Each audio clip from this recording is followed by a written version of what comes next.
Вопрос с водоснабжением в Заокске должен окончательно разрешиться к сентябрю этого года.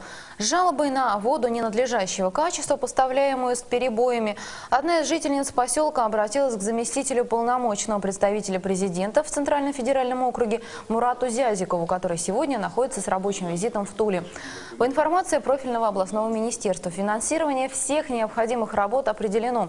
Пуск новой системы водоснабжения должен произойти до начала следующего отопительного сезона.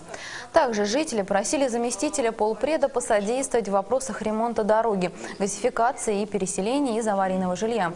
Решение данных проблем запланировано в течение этого года. Это рабочий визит, он связан с обращением жителей Тульской области в приемную президента, к президенту Российской Федерации.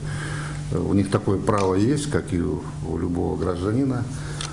Ну, это не от того, что там не решается вопрос, или, ну, бывает так, что человек хочет сразу напрямую обратиться к президенту Российской Федерации.